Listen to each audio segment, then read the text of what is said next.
Hello and welcome to episode 1 of Pisslo.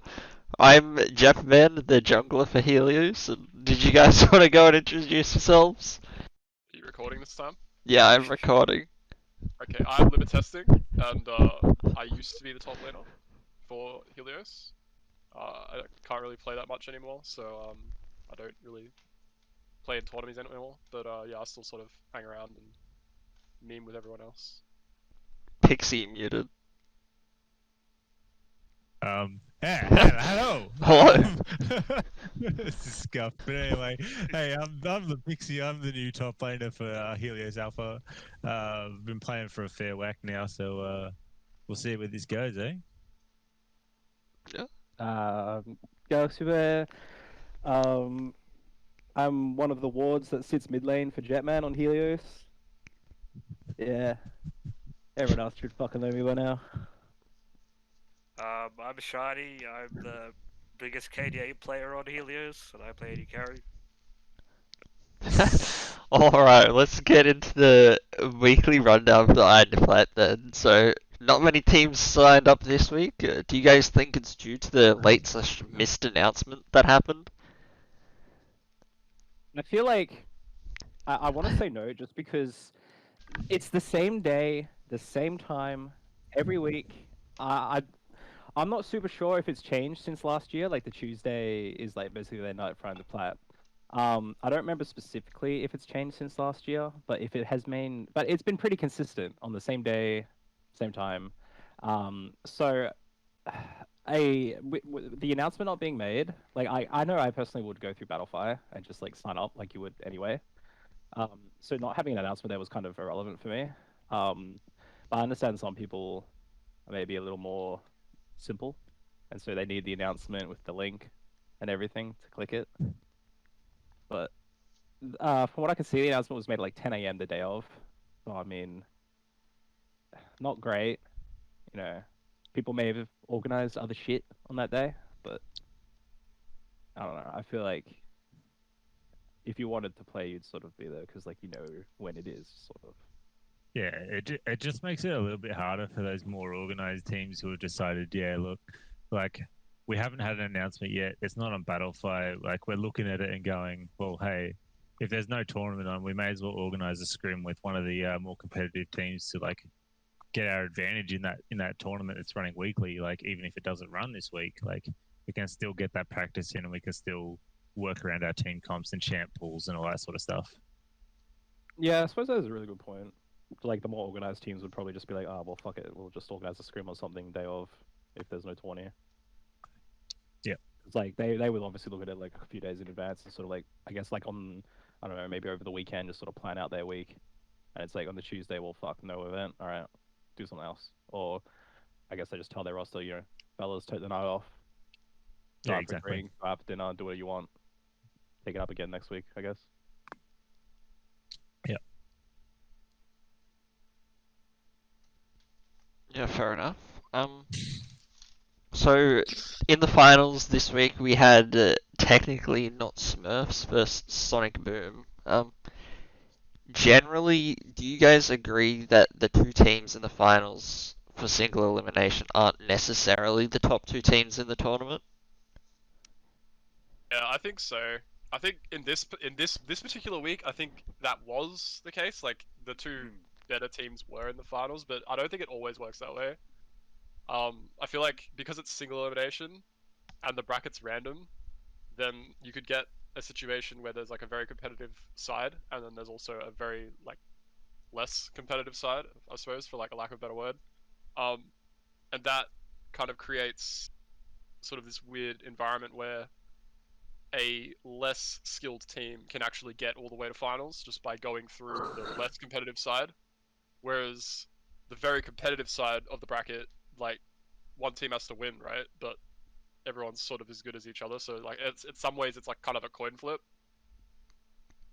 So yeah, I think that I don't really like the single elimination format. I think that it's a bit dated, and it's not very competitive. But I can also understand why it's done because it's easier for time, considering it's done on like a weeknight. But yeah, Yeah, well, I've been a part of quite a few of the single elim ones where like the top two teams are on the same side of the bracket, so you end up having what is pretty much the finals in like one of the earlier rounds. But I Yeah, agree that exactly. in my opinion, the top two teams for Interplat at the moment were in the finals for once. So did anyone catch the game? Do you guys think it was close or? No, it wasn't. It wasn't Uh, close at all. It looked close, but it absolutely wasn't. The only reason it looked close because top was like 0-7 or some shit. But like, their jungler and their mid laner were like actually just hard carrying. Like, I don't think that Sonic Boom actually did have a chance of winning, even though it looked like they did because their top laner was inting. I think Sonic Boom had the potential. Like on paper, both teams look, very very good. I mean, you got the, technically not a Smurf team. Well, you know about them, and you got Sonic Boom. These guys have been playing with each other for a long time now in the Interplat tournament, and I feel like with the experience they have together to do stuff, they had a chance to potentially win, but kind of got rolled in the finals, and it's just like whether it's a bad night or we finally get to see the two, best teams fight each other, and you had a clear winner, which is, technically not a Smurf.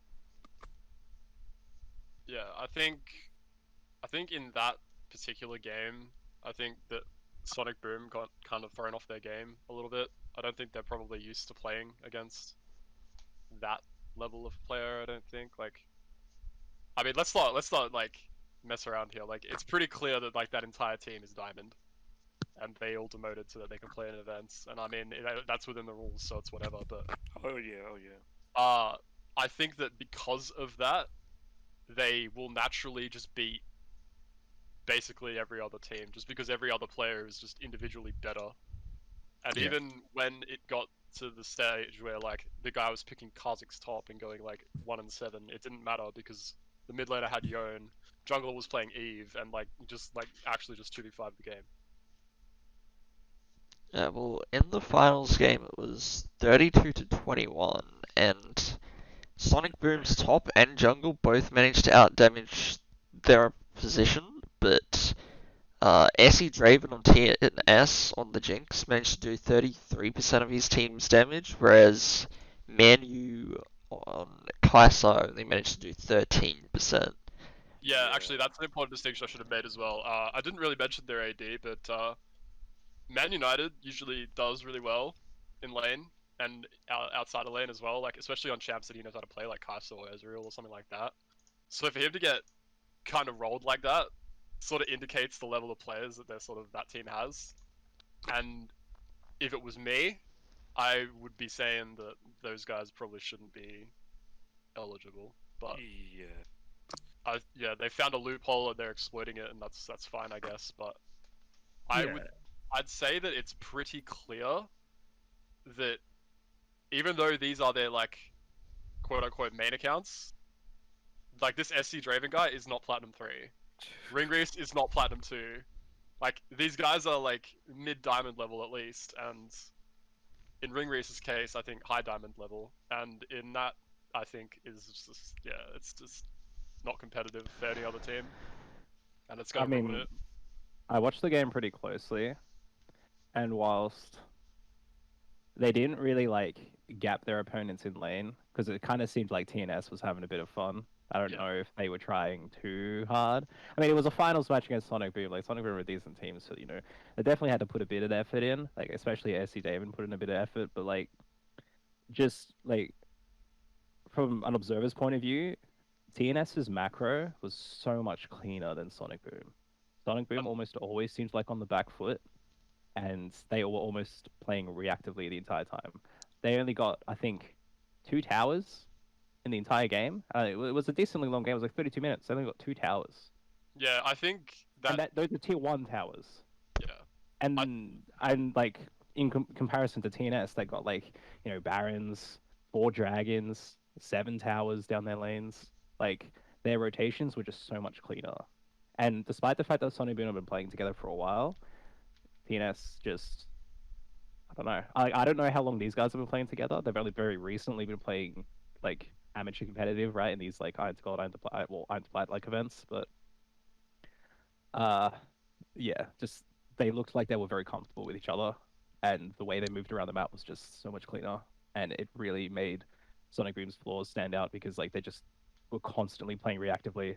Like the only one that did reasonably well was like Tyrannosaurus Rex, but set into on to counter matchup, pretty free kills. And I would say Tyrannosaurus Rex would be like a similar level of skill to like the TNS players as well. Like he's probably also like up there as. I'd say he's the best Yeah. player on the Sonic Boom roster. I would agree, and I think also like what you said about macro, like that's kind of I think the difference like between like plat and then like mid high diamond is like it's macro, right? Because like mechanics, you see plat players with like really good mechanics all the time, but decision making and fucking macro and all that kind of stuff, like that is a lot harder. Yeah, making decisions under pressure. Yeah. Makes a difference. The fact that they were able to make it look easy, like I think that's just another indicator that it's just not competitive anymore. Well, Like if they're allowed, then they'll just like beat everyone, I think. well, you mentioned them exploiting a loophole, and you also mentioned that they won through macro decisions. In my opinion, solo queue or like being higher ranked in solo queue doesn't necessarily teach you macro. So what loophole specifically are you referring to, if you want to go into it? Okay, so the macro thing I think comes after, but they also like none of them were behind in lane, despite matchup. Like Netrix picks Ornn into set, and he dies 5 times the entire game, right? Which is only 1 more time than set does. His CS is comparative. He's got a reasonable amount of gold, a reasonable amount of team damage. So like the fact that he picked like he was in that matchup and he wasn't punished as hard as like theoretically you can punish it, sort of indicates that they're just better individually than their opponents, and so they can create leads for themselves in lane that they can then use later on the map. And because they're a higher level player, those leads are a lot higher, a lot more than what a normal like plat team would have. And so their macro decisions, while it looks like they're really, really good and like maybe they're like amazing, if you like examined it closer, like maybe they're still making mistakes, but they're just too strong and it doesn't matter. Like particularly with this, like with the Jinx, for example, right? Like Jinx is 33% of the whole team's damage. And when you compare that to the Kai'Sa, which was like 13%. So then you notice, right, that there's a pretty huge disparity in lane with like the hypercarry champs. And then you have a look at Yone, who is into Ori, which I don't think is an amazing matchup for Yone, but he won it pretty hard. Like Ori has 9 deaths, and he's like 100 CS up on it. So like I think those particular things sort of make it easier for their mid game, late game, whatever, to actually like pull off those macro decisions. And I think in solo queue specifically, I think matchup in lane is like very important because like games are over in 15 minutes. Like you fall behind early, then like it's pretty over. Like it's so snowbally now. Like yeah. Like you say, with the snowball potential on that team, they had an Evelyn that snowballed out of control, and they just couldn't play the game because they had no idea where she could be. Yeah, that was in the semi-final. Yeah, was it insane? Yeah. We're looking at the final at the moment. They played Sedge in the final. No, Sejuani, Sejuani was good. Alright, well, real quickly, if nothing changes with the rules to prevent TNS from playing, do you guys expect them to remain the dominant Iron Plat team? Easily. Yes. If they take it seriously enough, yeah. If they just want to sort of have fun, not really worry, like just play for the sake of the competition rather than just to win, then yeah, But if they tried, absolutely. I think that it might lean more towards that like for fun kind of thing as well, because like if they take it seriously every week and just stomp everyone, like pretty quickly they're gonna like implement something to stop them, and I think they're probably aware of that.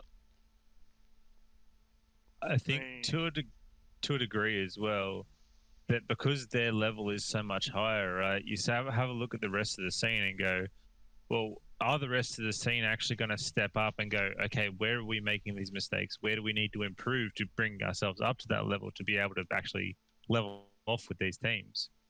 I think that might happen in the long term potentially with like some of the like more organized competitive teams, but at the end of the day, like it's just a huge individual skill gap. Like I don't know how long these guys have been playing together. I'm pretty sure like some of them know each other, and then others are kind of just came in at like other times. Like I haven't seen this SE Davin guy before. They had a different AD carry before. Yeah. I think it was like Arcanist or something like that. Like that guy. So I mean, yeah, I don't think it's necessarily like they're just really good together. I think they're just really good individually, and that translates Yeah. to them being very good together because it just makes it easier to do things when you're strong. I think the biggest issue I have with this is you have a really dominant team, right? Everyone knows that this team is freaking good. Who's to say that they can't just, you know, what's the word I'm looking for? Sandbag the entire tournament, right? People know that they're good, but what if they just spend the next month or two getting knocked out second, third, fourth round, maybe not making it to finals? Yeah, that's exactly what I'm saying. Like that's like where the for fun thing comes in, because it's like if they know that they might be, you know, not allowed anymore because they're just smashing everyone, then maybe they do just kind of, you know, sandbag their games every now and then, or like pick a dumb draft and just have fun, like the Kazakhs top, for example. Like it's a clear indication of that. Like it looks, you know, dead to rights in a way when you see that type of stuff in games. Like Kazakhs top lane, is that allowed? He's like hitting really hard, but his team is doing so well. So yeah, and I think that game was probably a better indicator than the finals game of how good they were. Because yeah, the Kazakhs was like hard inting, but it didn't matter because even Yorin went just killing everyone. Yeah, well, using that point of sandbagging and losing the first or second round, let's transition to Iron to Gold and have a look at Helios's performances recently. So, I mean, yeah, for a while now we've been struggling to make it out of first or second round, specifically against the Bronze League and Ches, I think, the teams that we've lost to most of the time. What do you guys think of that? Going from first in, what is it called, BSV Circuit, to losing first or second round? I didn't play this week, so I'm not sure how you guys went this week. But last week when I played, I thought there was a pretty distinct lack of respect for the opposing team. Maybe people were getting a little bit complacent, or maybe they just didn't expect that the enemy team were going to play properly or whatever. But particularly, I think in the Bronze League game, like there was a lot of draft mistakes, and then even like excluding the draft mistakes, there was still like a lot of in-game stuff that, you know, probably shouldn't have happened. And I think that most of it came from just like not expecting them to play it properly. Like you kind of just, you know, how you just sort of go in and you're like, oh, you expect it'll work because you don't think that they'll react, and then they react and you get shit on. And I think it just kind of happened like that, and then it just sort of snowballed into a loss. I feel like Bronze League have improved a hell of a lot, though. I agree. Yeah, I don't disagree that they've improved. Bronze League and Ches have both improved dramatically since last year. And so, like, you definitely can't get away with making as many mistakes as you probably used to. And so I think that's where, like, as you said earlier, the complacency thing, I think that maybe where that comes into it, because like maybe there were certain draft mistakes or certain in-game mistakes as a result of kind of just being complacent and winging it and like winning anyway, right? But these guys have started to step it up a bit and actually try and be competitive. So yeah, that just isn't, you can't get away with that shit anymore. these Yeah. guys are like really playing well, and yeah, I agree. You got to kind of like respect them a bit more. Yeah, like I don't have much of an opinion on most of the Ches players. I feel like they're fine, but like the outstanding one there is like their AD. He's just like every game, he's like the main threat, and he's the one that we can just never get onto. Yeah, I in think. any close game, Sneaky's the one that's the deciding factor. Yeah, I feel like that is mostly the case. I mean, I'm not like saying that any of them are bad or anything. Just like I just think he's better. Yeah, like in close games where they lose, I think it's because he gets shut down.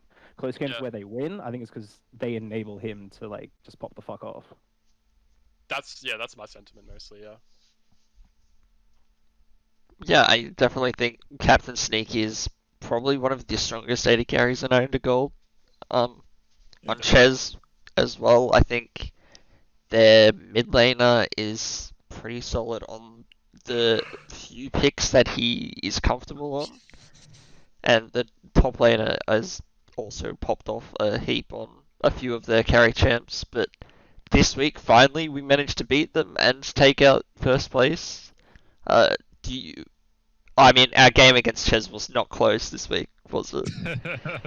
Do you guys? What do you guys account to that? Is it like their poor draft or us finally having like the main five on the roster? What do you guys think?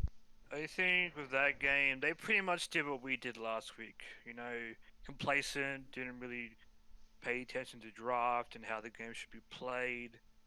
And the game fell apart pretty quickly. This week for Helios, you know, last week, it was a wake-up call. Like, alright guys, we gotta stop fucking around. We gotta, you know, get our shit together and, you know, focus up.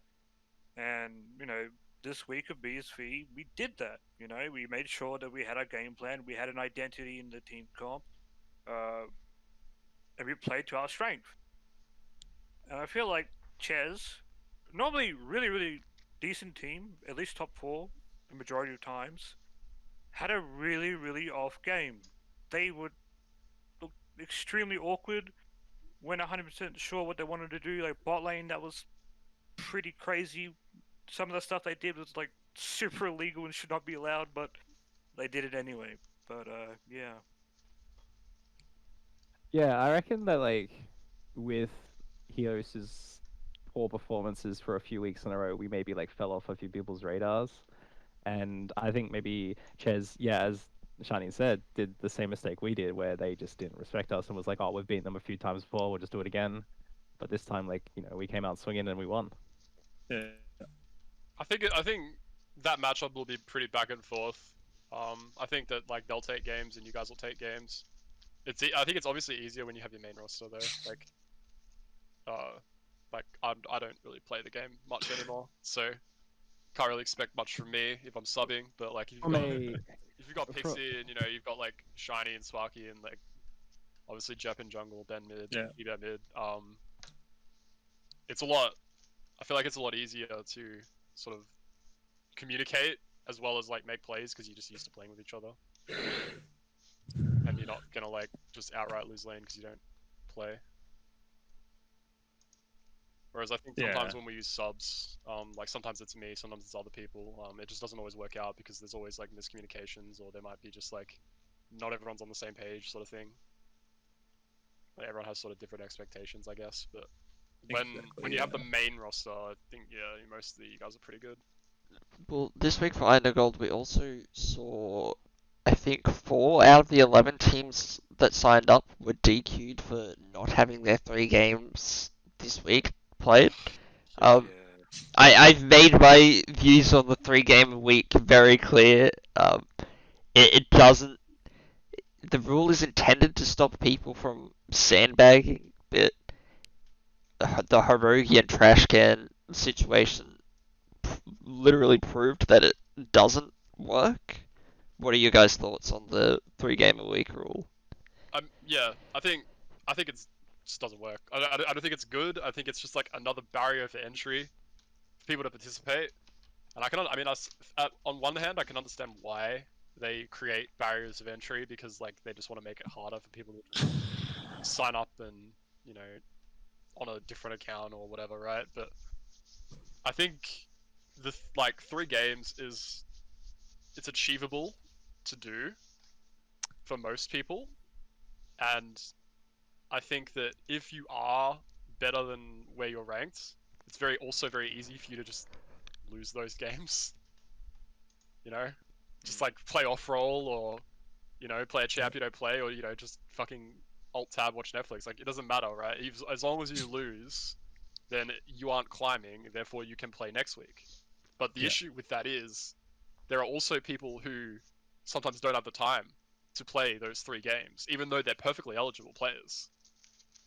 Like, they've been playing for weeks, months, even years, some of them. And it's pretty obvious that they are eligible, because like it's not like they're outright winning tournaments and destroying everyone, but they still get hit with that same "you didn't play 3 games," even though it's pretty obvious that you're not a sandbagging player.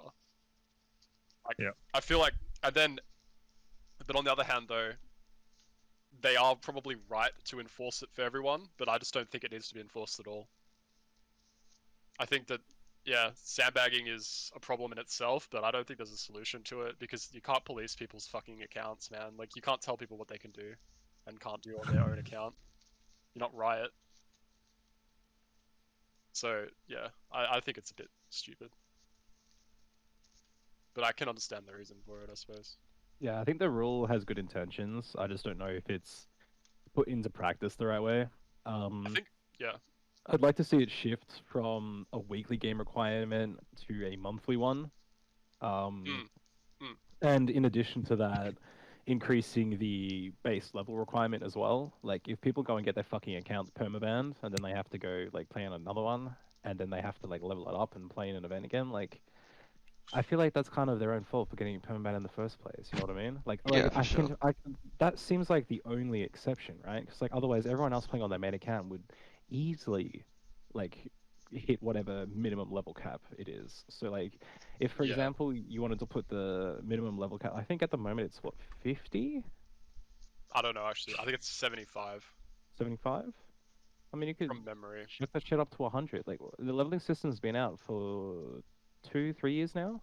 Yeah, and I think anyone that's like legitimately new to the game this year or last year, they're not playing tournaments, man. Like, they just wouldn't be competitive, obviously. So I mean, if someone wants to make a case that they're a legitimately new player, then you would have to kind of question why they're like signing up for a tournament in the first place.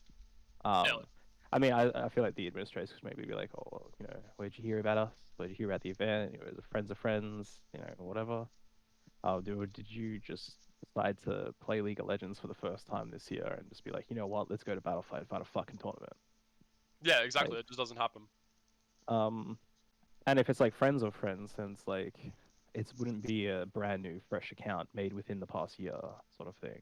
With like a bunch of very sus bot games, intermediate games, co-op AI shit, where you have like autistic builds and retarded fucking summoner spells. And then like all of a sudden their first ever game first ever actual game against actual people is like ranked flex, or it's solo queue, or it's clash. Legitimately new players don't queue up for that shit as soon as they hit level 30. They usually name change from like some gibberish name as well. Yeah, exactly. And I feel like in instances like that, it just is even more reason to increase that level cap. Like, if people are legitimately new players, then like it's pretty easy to determine that. Yeah. And then, perhaps exceptions could be granted. But I mean, granting exceptions is a bit of a slippery slope, I would agree. It's not really something you'd like to do, but trying to control illegitimate players in a ranked restricted event is never going to be perfect. Not without Riot's resources. Yeah. Yeah, well, without going into too much detail with rule changes, etc., I definitely agree with the raising the level cap rule. I think one of the people that I know that struggles to get the 3 games a week done is currently level 262. Gold 3, 38 LP, 43% win rate. Sparky234 just does not play the game all that much, and with like a level that high, I feel like most other people that like are on their main account should have a similar level. Yeah. So I and definitely think 60 or 70, whatever the level cap is at the moment, isn't high enough. Yeah, and I think just going off that point again, I think that's just another reason why the 3 games is bad, right? Because Sparky's obviously eligible, but he's got a full-time job and family, so it's not like he can just sit play video games whenever he feels like it. You know, he's got other stuff he needs to do, and the time he does dedicate to games and stuff, he probably just is playing tournaments. But now he has to like allocate another like 2-3 hours during the week that he kind of doesn't have, just so that he's eligible. And yeah, I just disagree. I don't think that's necessary.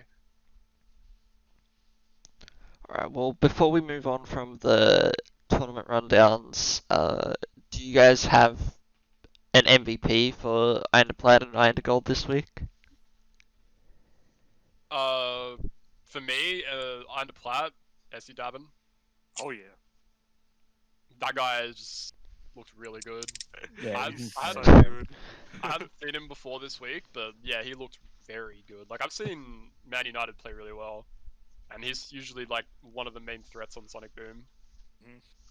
And I think as well, like Ardor Violet, like the main threat on that team is the bot lane as well. Like you got threat as support, and then I think the AD's like reasonably decent as well. So he sort of just did really well in both games, in both lanes, and yeah, I think he's a pretty good player all round. If it wasn't going to be him, it'd probably be Ringreese, just because he hard carried the game that Netrix was inting.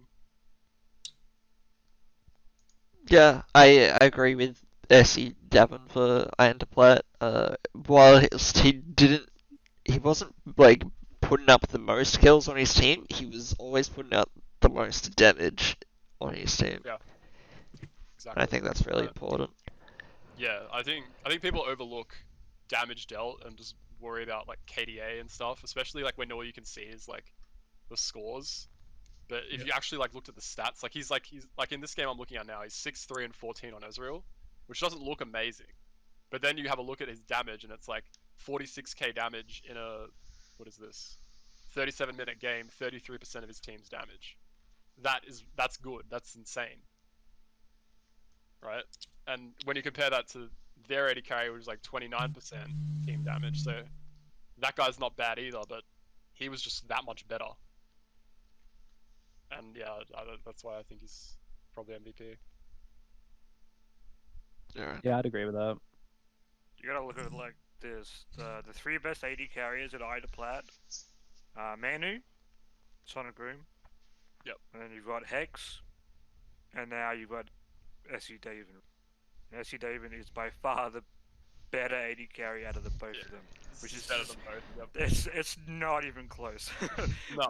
When I watched SE late against Manu, I'm like, this dude is so freaking annoying. Yeah. Yeah, he was popping off. Which it goes back to what we were talking about before about eligibility and shit, right? Because it's like, how good do you need to be before someone says, yeah, look, I don't think you belong here. And how would they go about doing that as well, like, without looking like they're biased, I guess. Because it's pretty clear. I mean, you can just let them play and just tell everyone else to get good. Mhm. Because, like, for example, like look at Bronze League, look at Ches in the Iron to Gold leagues, for example. They've improved a shitload, and Bronze League have taken a few wins. Ches have also taken a few wins. Like, I think it's time for the Iron to Plat teams to start stepping it up, and instead of, complaining about fucking losers queue or I'll never reach diamond, like, step it up. Make them actually have to put in effort and compete against you guys. Well, I think a lot of the both Iron to Gold and Iron to Plat teams, they don't stick together like as a roster. I think Yeah. Bronze League, Ches, and Sonic Boom are like some of the only rosters that have stuck together consistently recently. Yeah, that's Yeah. also true. Rosters seem to boom over 2 weeks. Yeah. Well, what about MVP for Iron to Gold? Personally, I'd say the Pixie, flawless tournament, 0 deaths. Yeah, Yeah. definitely. KDA of 30. I was gonna say the same thing. There are some people that perform quite well, and they have deathless games. but then you go and have an entire deathless tournament. That's kind of something extra, you know. So I yeah, mean- now for this week's Slam to God, I'd have to give it to the Pixie. I mean, I might be a little biased because he plays on the team, but like if anyone went deathless, like some people DQ every team to finals, right? Like I think the team we played against like DQ'd the round before and the round before that, right? So like, and in that sense, yeah, having a good KDA might be possible because you play like 1, maybe 2 games at max, and you know if you play for your KDA, yeah, you can maybe avoid dying. But we played every round leading to finals, and I think it was 3 rounds. So and in all 3 games didn't die once, and it's not like he was playing like a bitch champ. Like he's playing fucking Kled. That man goes in. Did you play? Did you get Cloud every game? I got cleared every game. So yeah, man, you're Disgusting, playing what Kled. bitch. You're going in. Yeah, man, absolutely. Yeah, I'm not sure why you would have kept getting that, honestly. But yeah, I think I guess they don't do their research. I guess. so. Unlucky for them. I think my MVP probably goes to the BSV admins for DQing the Bronze League. Hog. Yeah, see, that's another thing, man. Like, that's another, like, the 3 games thing, dude. Like, it's so retarded. Yeah, the 3 games thing is it's pretty bad, but like if the Bronze League had made it to the finals, which I guarantee they would have, The finals would have the team- definitely been harder. I it don't. Oh, would be absolutely, yeah. extremely harder. But you know, with the rule in place, they didn't, obey the rules, and they got punished for it. Yeah, actually, you know, that's a good point. MVP PS3 admins, DQ the hard team. Yeah, I mean, Well, you know what? we went up against Ches. In my opinion, that's technically the finals for this tournament. yeah. Like, I don't agree with think. No offense to Arrow Green, but I don't think they were the second best team here. No, I don't think they were. I think if they had to play out their match against Bronze League, I would be surprised if Evergreen took the win. Think Yeah. of it like this: it's like a motivation for Evergreen, right?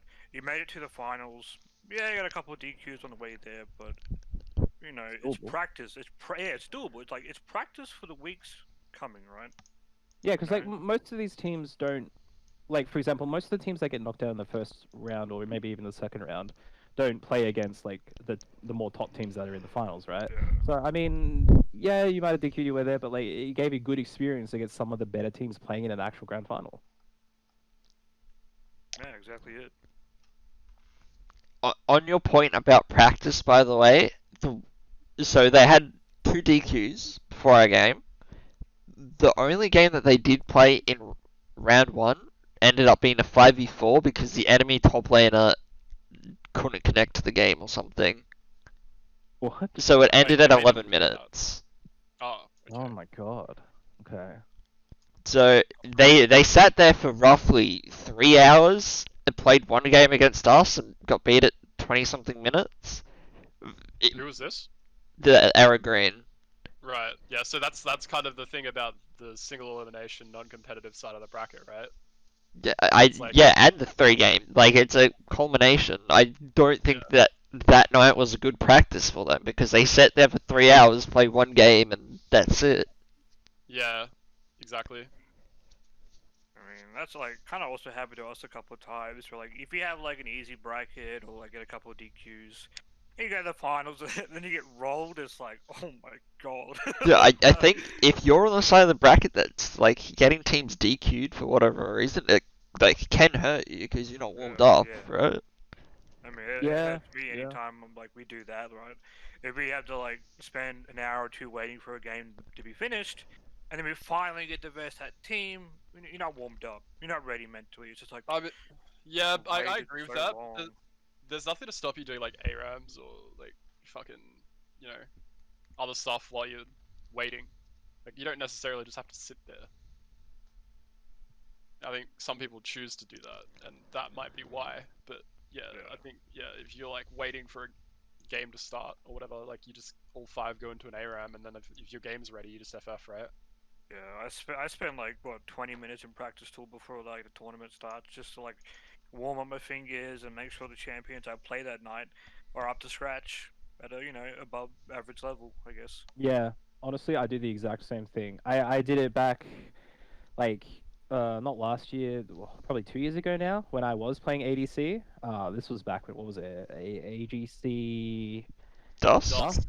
Yeah, AGC Dusk. Fuck, a while ago now. Super team. Yeah, when I played ADC on that roster, I would like before a tournament. Like I'm pretty busy throughout the days. You know, uni, housework, you know, family life. But so like I never. And to be fair, my time management is god awful. So like all the other boys would be on it, like maybe 4 o'clock, 5 o'clock, but I wouldn't really get that till like maybe 5:36. But like I'd always hop into a practice hall. You know, I'd spawn the dummy, and then like I'd throw like max attack speed, level 11, throw a bunch of attack speed items on there, and just all blocking practice. And I'd start at bot lane, I'd throw dummies all throughout the river, all the way to mid, and I would all block from bot river to mid, all the way to back to bot, and I just constantly practice all blocking in between all the dummies. And I'd do it on 2 different champions. I do it on Vayne and I do it on Ezreal, purely because on Ezreal, because he's more of a caster. So like, you know, you play your things like Caitlyn, Lucian, Ezreal, similar sort of play styles where you want to weave your abilities in between your auto procs. And then there was also the Vayne, where it's sort of like, you know, Vayne, Jinx, Kai'Sa, where it's more AA focused. Nowadays though, it's like, you know, you just jump in, you know, same thing. You just jump in a practice tool. You pick like I'll pick like Syndra, I'll pick Cassio, Victor. Just like throw skill shots around, like practice combos, animation cancels, shit like that. Just staying warmed up. I think they maybe, I don't know. I don't want to say they're less competitive, but like to sit around for that long and not take any initiative to, I guess, warm yourself up for the game, I think, yeah, it definitely hurts you.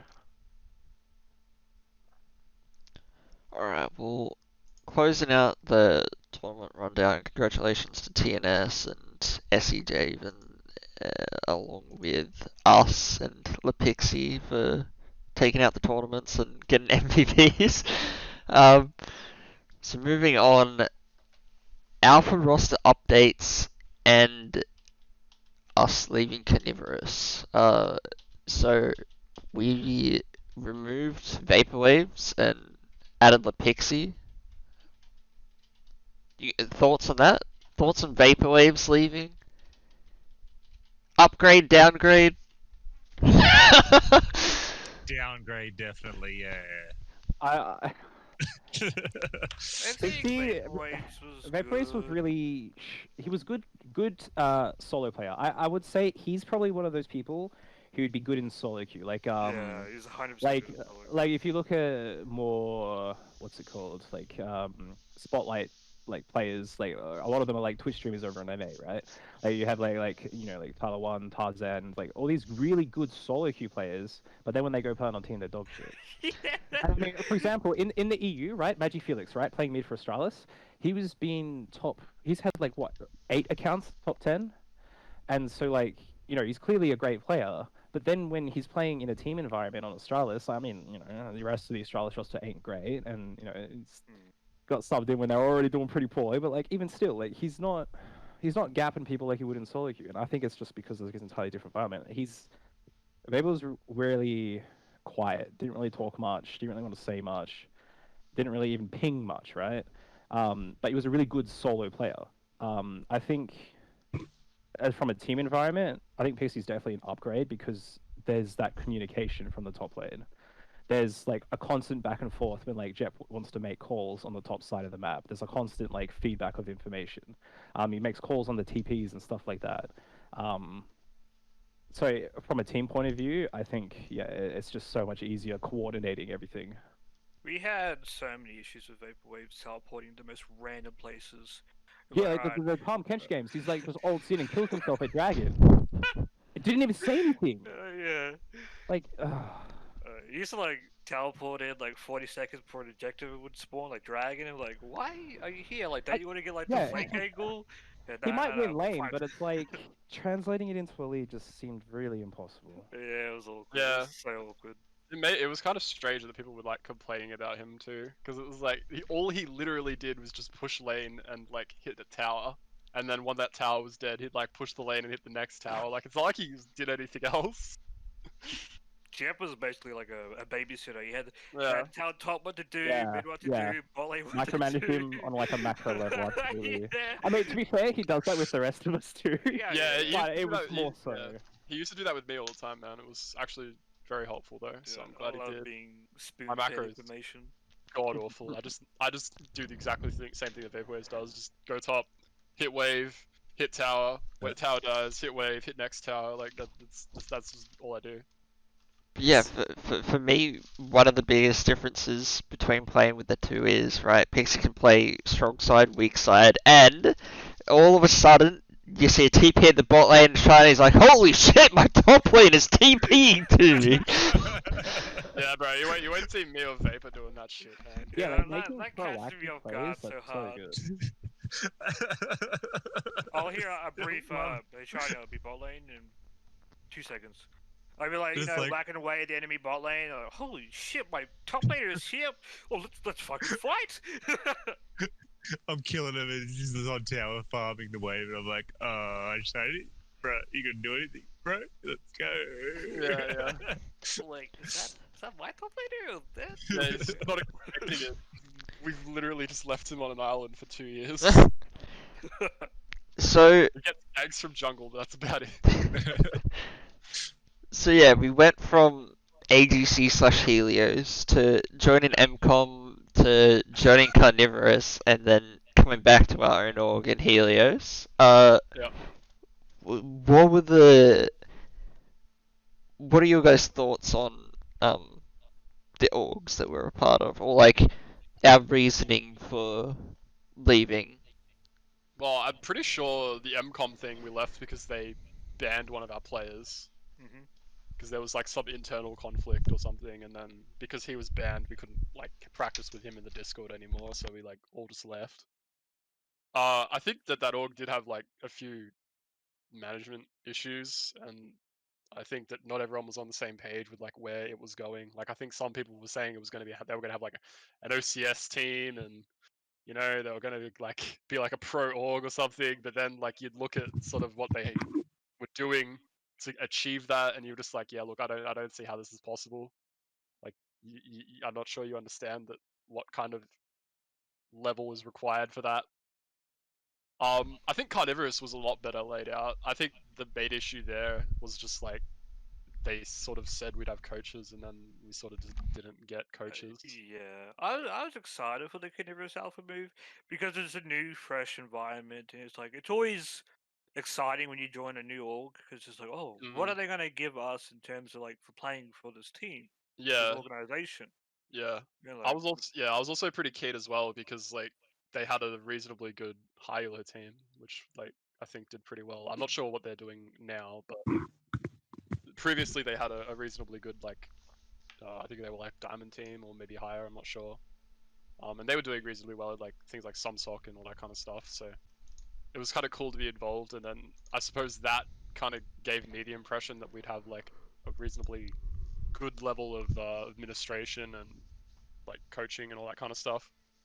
But like, yeah, it just sort of didn't work out that way. I think MCOM was kind of similar. Like we got given a few coaches, but like one of them sort of just went MIA after a while and literally wasn't responding to messages. And the other guy just didn't want to watch scrims, didn't want to do drafts, didn't want to do anything, and he was coaching another team, but he was doing everything for them. So it was a little bit dumb, I thought. But yeah, overall, I think it was a good experience to do that though, because it sort of gave us an idea of like what we could do for ourselves. Because it's like we know what these people they told us what they wanted to do for us, and then they didn't. So we just we had to figure out a way to do it ourselves, right?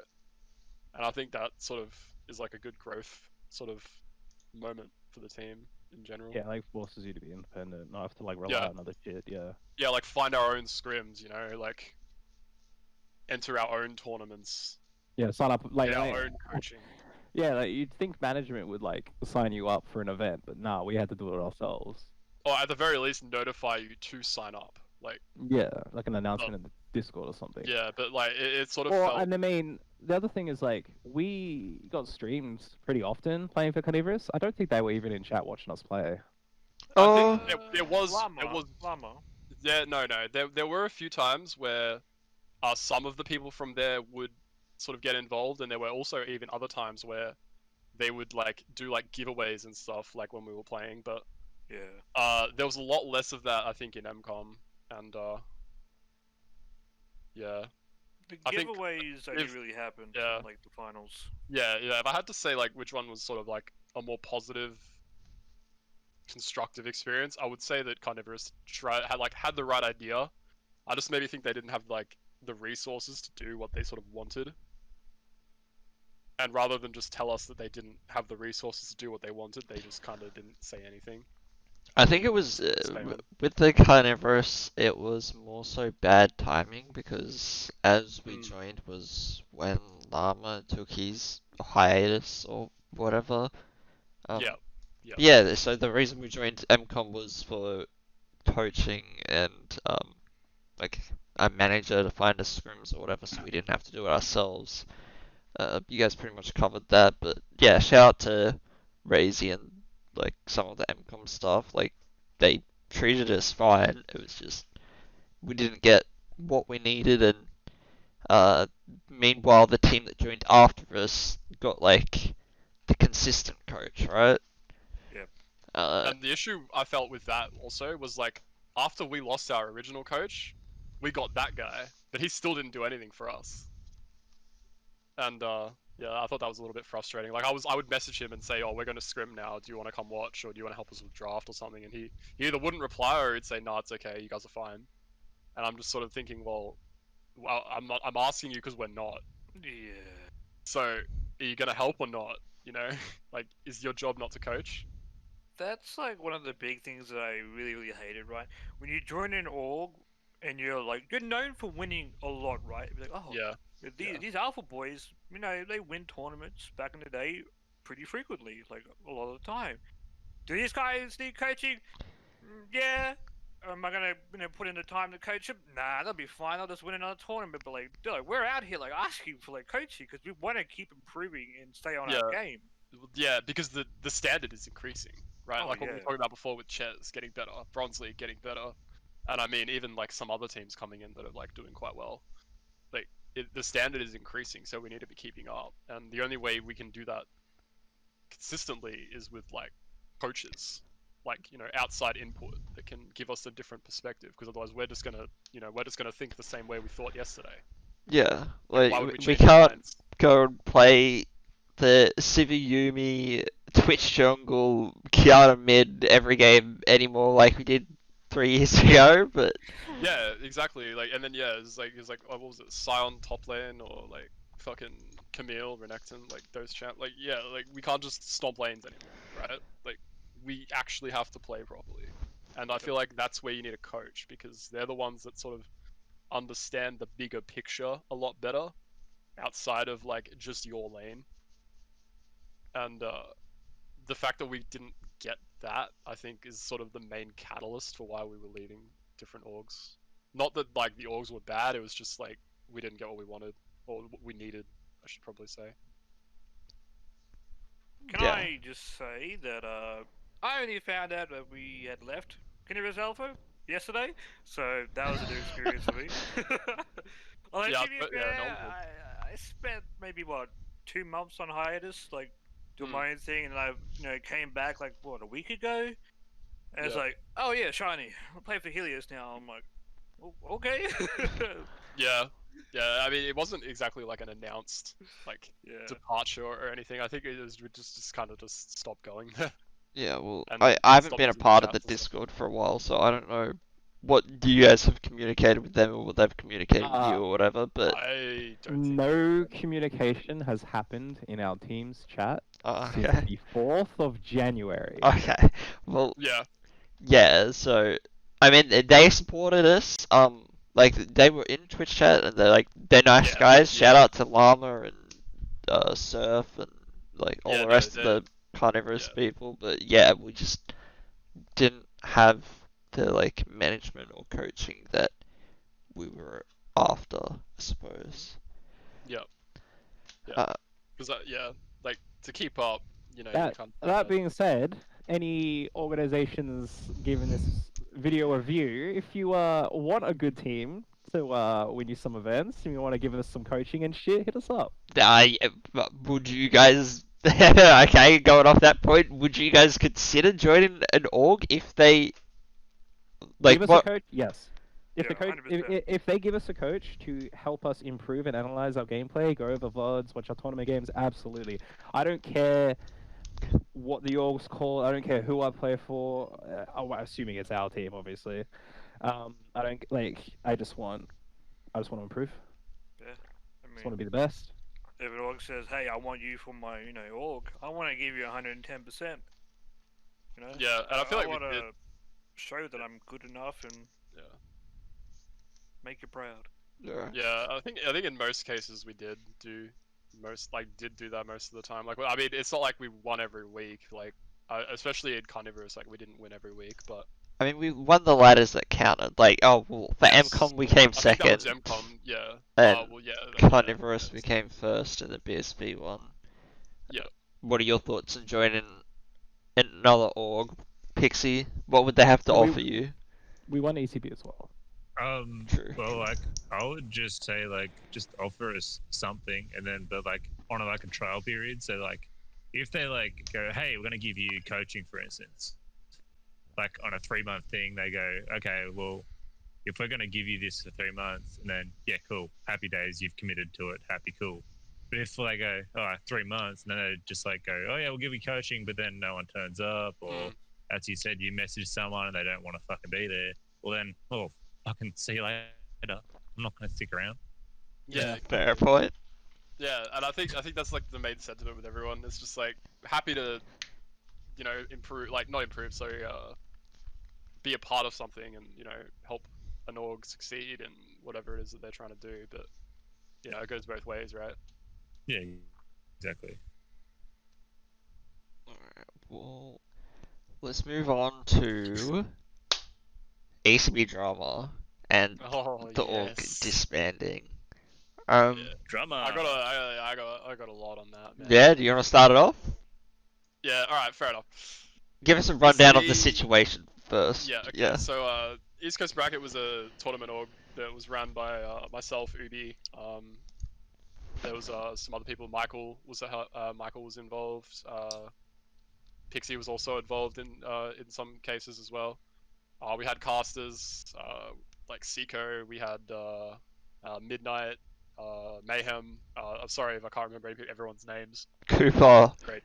Yeah, Cooper. Yeah, you guys all did a great job. I really appreciate all your efforts. I'm sorry I can't remember your names off by heart, but yeah, it was a pretty good community. I think we did some good stuff, but I feel like there was this expectation that we would do things like other orgs did, and the fact that we didn't created some kind of rift between some individuals and the organization because we actively were trying to do stuff differently. Can you give Like, an example? Yeah, so an example could be the way that we would disqualify or check eligibility, and then the way that we would disqualify teams and players and stuff, right? So the way it would work is every tournament day, we would check every account that signed up, and if we saw anyone that was not within the eligibility requirements, that team was DQ'd. And that player, if it was deemed that they were a smurf or account sharing or whatever, they were permanently banned from events. Now, the reason for that was because if someone is doing something like that, account sharing, boosting, smurfing, whatever, it's pretty clear that they aren't interested in like competing legitimately. And additionally, it shows that they have intentions to, bypass whatever rank restriction we've got or whatever rules that we have. And the issue with like specifically account sharing is that if we don't think that you are 100% the owner of that account and the only person that can access it, then how are we supposed to know that it's you and not like your challenger friend, right? And then if that comes into question, then we have to say, well, no, you can't play because it might not be you. And we had a few ways to find things like that. Like, I won't go into all of it because other orgs also use a similar method, and I don't want to expose their method. But a common one that a lot of people already know is summoner swaps. And that was a huge issue for us because people would come up with all sorts of excuses as to why they would change. Yeah. And none of them were legitimate. Every single person that has a summoner swap is 100% either account sharing, smurfing, boosting, whatever, right? They are doing something that they should not be, and they shouldn't be allowed to play in our events. Well, a lot of people didn't see it that way, and created a bit of controversy at times.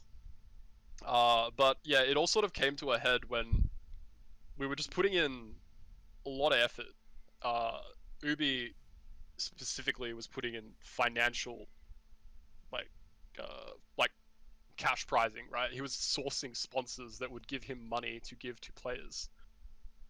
And I feel like if someone is willing to go that far for their community, then they deserve a standard of respect and appreciation. And I feel like there was a large amount of people in that community that felt entitled to not only that prizing, but also the standard that we would have for keeping people out of our events, because we're not going to catch everyone all the time.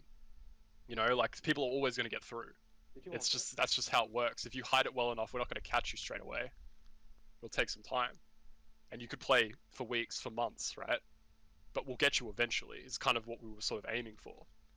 Well, people sort of, in my opinion anyway, were very entitled in a sense that I was working for them, you know, and that was just not okay with me, and it wasn't okay with anyone else there either.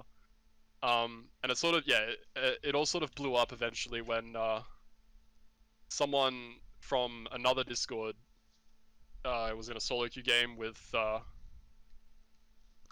someone from one of the teams that competes.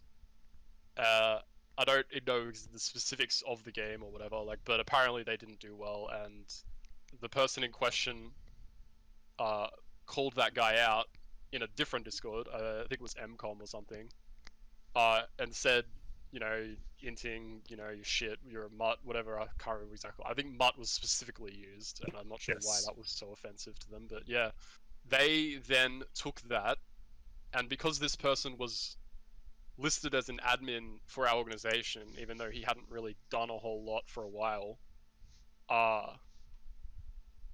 they thought that they would call him out in our organization Discord, in the general chat. Now, whenever someone does that, you can't just ignore it, and you can't just mute them, ban them, whatever. You have to address the problem, because otherwise it won't go away. So I obviously responded and said, yeah, look, that's fine. Thank you for letting me know. I'll speak to him in private. But, and you know, in real life, if someone does that, that's usually, like, that's fine, right? Like, why can you not, you know, why can you expect a different level of standard of like customer service, right? Like, if you did that in real life, they would speak to that person privately. They'd take your complaint in writing, and then they'd go and talk to whoever it was. But these guys weren't having any of that. They wanted me to, like, throw him to the wolves, basically. And then because we wouldn't do that, they basically came up with the idea that we were supporting this toxicity or whatever, and twisted it around to us being toxic and racist and all the other things under the sun. The guy ended up messaging me and saying he was going to, like, boycott our events. Any promotion that I made, he was going to, like, slander us on, and all sorts of other ridiculous things. And then it boiled over onto Twitter, and I'm pretty sure everyone's seen the twit longer by now, so yeah. After that all happened, I was kind of pretty much done with it. I was just like, yeah, look, we've done a lot for you guys, and then for you to turn around and do this, it's like a huge slap in the face. And the fact that it wasn't just them either, it was like a bunch of other people who had similar, like, opinions and would do similar things, like little snide comments here and there in general chats when people would fuck up. And it's just like, man, look, you don't have to be here. We don't have to give you money. We don't have to put events on for you. Like, we do this because we want to do something good for the community, and you guys are just kind of being dickheads about it. So I think it all just sort of ended when everyone just felt like we weren't appreciated and what we were doing wasn't sort of respected.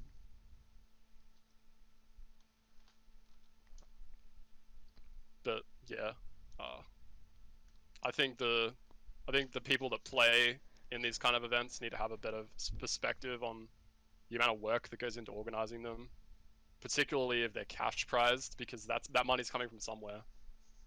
You know, like, It's like they have the opinion that like customers always right. It's like that's not true. exactly.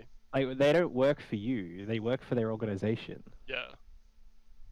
That's exactly right. So yeah, that's kind of all I've been ranting for a bit, so that's all I'm going to say on that. But yeah, I'm not happy about the situation. I think the ECB was doing a really good job, but unfortunately, you know, it is what it is. Yeah, I mean, I think it's definitely a loss for the community. Some of the quotes that Ubi, the owner of ECB, said for disbanding the org was no net gains from the effort put into making it work, and when questioned if the org closing had anything to do with the situation with Schultz and Lumen and their team, he said, I wouldn't call what they did harassment, but it definitely made it clear I didn't want to run tournaments for people like them. Yeah, and I'm pretty much the same as well. Like me and Ubi, I think are pretty much on the same page with that. Like yeah, it's not worth the effort.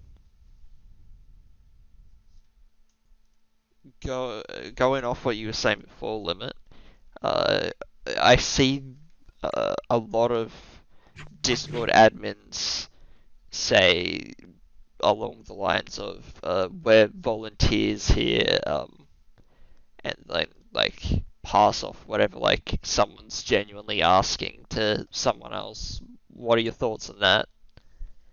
I think that there is also, like, as much as I said there's an issue with the community attitude, I think there's also an issue with the staff attitude. Not so, I think in ECB not so much, because at least in my opinion, I thought that I was pretty good with people. You know, like always like trying to accommodate.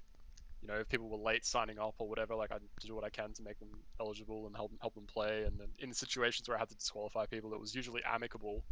Like I had evidence. It wasn't just, nah, you're DQ'd because I think you're good. Like no. But in other organizations, I think it is hard to ask questions to get answers. And I think that staff generally have this sort of opinion that they're volunteers, they don't owe you anything. You know, like I still think there's a standard of like respect and customer service that has to like apply there. Like obviously you're not their slave, but like if they're asking a legitimate question, you should be answering it. Like I don't see why you'd need to go, you know, you know, some like Taking on a staff position, you're taking on responsibility. exactly. If you're not willing to commit to those responsibilities, then you shouldn't be a staff member. And part of that commitment is dealing with people, Yeah, answering and their yeah, questions, hearing their complaints. Like that's all part of it. yeah, I think a lot of people, not a lot of people, I think certain staff on certain organizations don't deal with people very well, and I think that that definitely hurts the reputation of the organization as a whole, because the people that do deal with like those situations well, they're not always around. So sometimes you get the, you know, the ones that sort of just shrug you off or tell you to make a ticket or ignore you or, you know, whatever. Um, those kinds of those sort of instances I think will influence it a lot more than those instances where it's handled well, because you remember the times when people have been bad to you, but you don't always remember the good times, you know? Yeah, fair enough. So basically, it went from an ECB admin calling out someone from his solo queue game in the MCOM Discord, which he shouldn't have, to then ECB admins being called racist and members of the ECB team, along with members of our team and members of the community being doxxed. So, yeah, I'm glad that's over. Yeah. Did anyone have anything else that they wanted to add with that whole situation?